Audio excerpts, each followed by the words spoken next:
ഈ റിവ്യൂവിൽ പറയുന്നത് എൻ്റെ വ്യക്തിപരമായ അഭിപ്രായം മാത്രം. നിങ്ങളുടെ അഭിപ്രായം എന്തും ആവാം. അപ്പോൾ നമ്മളിന്ന് പറയുന്നത് റെട്രോ മൂവിനെ കുറിച്ചിട്ടാണ്.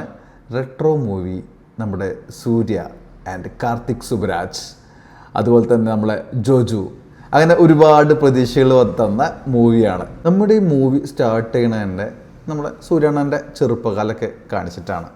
സൂര്യൻ്റെ ചെറുപ്പകാലം കാണിക്കുന്നതും ഇൻട്രോ കാണിക്കുന്നതും, ആ ഇൻട്രോ അതിഗംഭീരം. ഇൻട്രോ എനിക്ക് ഭയങ്കര ഇഷ്ടമായി. അതിൻ്റെ ആ കോമിക്ക് ചെയ്തത്, അതായത് സൂര്യൻ്റെ ടീനേജും ആള് കുറച്ച് മെച്യൂർഡ് ആയിട്ടുള്ളതും കൂടിയിട്ട് ഒരു കോമിക്കിൽ കാണിക്കുന്നുണ്ട്.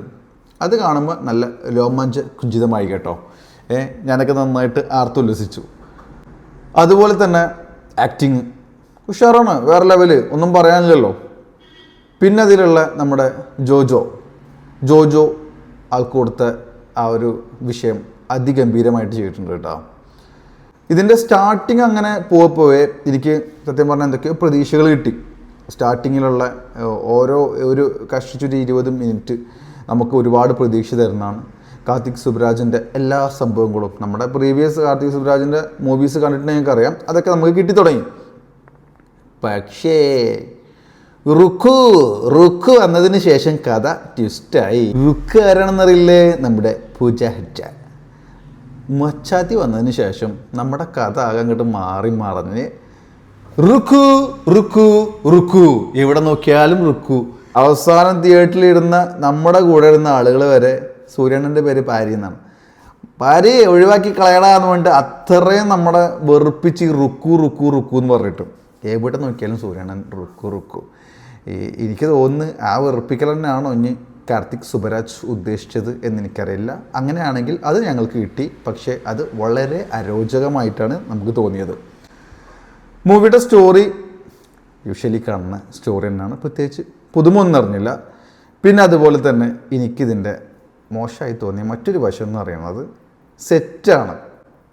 കാരണം നമ്മുടെ വേറൊരു യൂണിവേഴ്സിറ്റിക്ക് കൊണ്ടുവന്ന പോലെയാണ് കാർത്തിക് സുബരാജിൻ്റെ മൂവിയൊക്കെ, അത് നമ്മൾ അക്സെപ്റ്റ് ചെയ്യുന്നത്. പക്ഷേ സെറ്റുകളൊക്കെ കാണാൻ ഒരു മെനുണ്ടായിരുന്നു. നമ്മുടെ എക്സിബിഷനൊക്കെ നടക്കില്ലേ, അതിനേക്കാൾ ഒരു പടി താഴെയായിപ്പോയി ഈ സെറ്റൊക്കെ. സെറ്റാന്ന് തോന്നാണ് കറക്റ്റായിട്ടേ, നമുക്ക് റിയലായിട്ട് ഫീൽ ചെയ്യുന്നുണ്ടേ.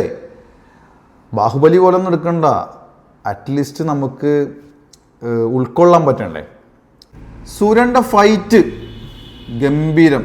ഫൈറ്റ് ആ പഞ്ചൊക്കെ ഉണ്ടല്ലോ, അതൊക്കെ ശരിക്കും നമുക്ക് അങ്ങോട്ട് കിട്ടുന്നുണ്ട് കേട്ടോ. അതിഗംഭീരം പഞ്ചൊക്കെ. ഫൈറ്റൊക്കെ എനിക്ക് ഭയങ്കര ഇഷ്ടമായി. ഇത് കിച്ച എന്ന് പറയുന്നൊരു സ്റ്റെൻ മാസ്റ്ററാണ് ചെയ്തിട്ടുള്ളത്. ആൾ 20ഓളം ഫിലിം ചെയ്തിട്ടുണ്ട്. നമ്മുടെ ഫിലിം സ്റ്റാർട്ട് ചെയ്യുന്നത് ഇങ്ങനെയാണെങ്കിൽ നമ്മുടെ ഫിലിം തീരുന്നത് ഇങ്ങനെയാണ്. അത് നിങ്ങൾക്ക് ആ ഫിലിം കണ്ടാൽ മനസ്സിലാവും. ഈ പടം നിങ്ങൾക്ക് തിയേറ്ററിൽ പോയിട്ട് കാണാം കേട്ടോ. പക്ഷേ പേഴ്സണലി എനിക്ക് ഈ ഫിലിം ഏറ്റില്ല. പക്ഷേ പടം മോശമാണെന്നോ അല്ലെങ്കിൽ പടം കാണണ്ട എന്നല്ല ഞാൻ പറഞ്ഞത്. എനിക്ക് പേഴ്സണലി ഇഷ്ടമായില്ല. നിങ്ങൾക്ക് കാണാം, നമ്മൾ പ്രതീക്ഷിച്ച ഒരു സൂര്യ മൂവി അല്ല കിട്ടിയത്. പക്ഷേ ചില സീനുകളൊക്കെ കാണുമ്പോൾ നമുക്ക് നമ്മുടെ പഴയ സൂര്യനെ കിട്ടിയ പോലെ തോന്നി. പക്ഷേ പോകെ നമുക്കത് ഭയങ്കര ലാഗാവാൻ തുടങ്ങി. അങ്ങനെ ഫിലിം ലാഗായി ഫീൽ ചെയ്യാൻ തുടങ്ങി. നമ്മുടെ ജയറാമേട്ടന് ഇത് എന്താ പറ്റി? ഒരുപാട് പ്രതീക്ഷകളുള്ള നടനാട്ടോ. നമ്മുടെ മലയാള ഇൻഡസ്ട്രിയിൽ പ്രീവിയസ് ഹിസ്റ്ററി എടുത്ത് നോക്കിക്കഴിഞ്ഞാൽ തന്നെ നമുക്ക് ജയറാമേട്ടൻ എന്താണെന്ന് അറിയാം, ഞാൻ പറഞ്ഞു തരേണ്ട ആവശ്യമില്ല. പക്ഷെ ഇങ്ങനെയുള്ള കുറേ വേഷങ്ങൾ ചെയ്തിട്ട് ഞാൻ എല്ലാവരും പറഞ്ഞത് കേട്ടിട്ടുണ്ട്, ഈ കോമാളിത്തരം.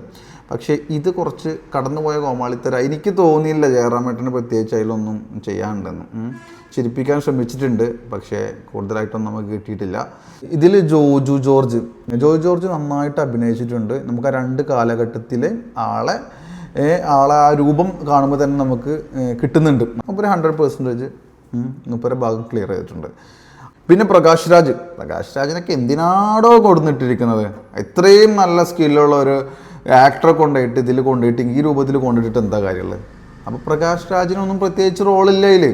നമുക്ക് ആ മൂവിയിൽ നിന്നൊന്നും കിട്ടാത്ത പോലെ നമ്മളിങ്ങനെ ഇരിക്കുക. നമുക്ക് രോമാഞ്ചപുഞ്ചിതം വരാനൊക്കെ അവർ ശ്രമിപ്പിക്കുന്നുണ്ട്. പക്ഷേ ഒരു രോമം പോലും ഇളകുന്നില്ല. ഇതാണ് പ്രധാന പ്രശ്നം. രോമം ഇളകേണ്ട നമുക്ക്. അപ്പോൾ കാർത്തിക് സുബരാജ് ഉദ്ദേശിച്ച കാര്യം നമ്മുടെ ആളുകൾക്ക് എത്തിക്കാൻ കഴിഞ്ഞിട്ടില്ല എന്നാണ് എനിക്ക് തോന്നിയത്. പക്ഷേ സൂര്യ അണ്ണൻ നന്നായിട്ട് എഫേർട്ട് എടുത്തിട്ടുണ്ട്.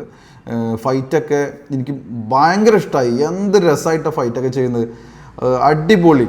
അപ്പോൾ അത് നമ്മൾ അപ്രിഷ്യേറ്റ് ചെയ്യേണ്ടതാണ്. അപ്പം അടുത്ത മൂവി ഇതിനേക്കാളും മെച്ചപ്പെട്ടതാക്കും. ഇതുപോലെ ഒരു മൂവി നമ്മൾ സുരണ്ടേന്ന് പ്രതീക്ഷിക്കുന്നില്ല. എന്നാൽ ഇഷ്ടപ്പെടുന്ന ആളുകളും ഉണ്ടാവാം. അതുകൊണ്ട് ഫിലിം കണ്ടോളൂ. എൻ്റെ അഭിപ്രായം പരിപൂർണമായിട്ട് കാണണ്ട. ഞാൻ നിങ്ങളോട് തിയേറ്ററിൽ പോകണ്ട എന്ന് പറയില്ല. തിയേറ്ററിൽ പോയിട്ട് നിങ്ങൾക്ക് വാച്ച് ചെയ്യാം. കാരണം ഒരുപാട് പ്രതീക്ഷ കൊടുത്തിട്ട് ഈ മൂവിക്ക് പോകണ്ട. ഒരു പക്ഷേ നിങ്ങൾക്ക് ക്ഷീണം വരും. അപ്പോൾ നിങ്ങൾ ഫിലിം കണ്ട ആളുകളാണെങ്കിൽ ഞാൻ പറഞ്ഞ കുറേ കാര്യങ്ങൾ അതിൽ ശരിയാണെങ്കിൽ താഴെ കമൻറ്റ് ചെയ്യുക. അതല്ല, ഞാൻ പറഞ്ഞ അഭിപ്രായത്തോട് വിയോജിപ്പുള്ളവർക്ക് അത് നന്നായിട്ട് നല്ല വിമർശനത്തോടു കൂടി തന്നെ കമൻറ്റ് ചെയ്യാവുന്നതാണ്. അപ്പോൾ നമ്മുടെ ചാനൽ സബ്സ്ക്രൈബ് ചെയ്യുക, നമ്മുടെ സപ്പോർട്ട് ചെയ്യുക. വീഡിയോ ഇഷ്ടമായെങ്കിൽ ഫ്രണ്ട്സിന് ഷെയർ ചെയ്യുക. വീണ്ടും കാണും വരെ നിങ്ങളുടെ സ്വന്തം ഫാസിൽ അമിഗോസ് പാച്ചു.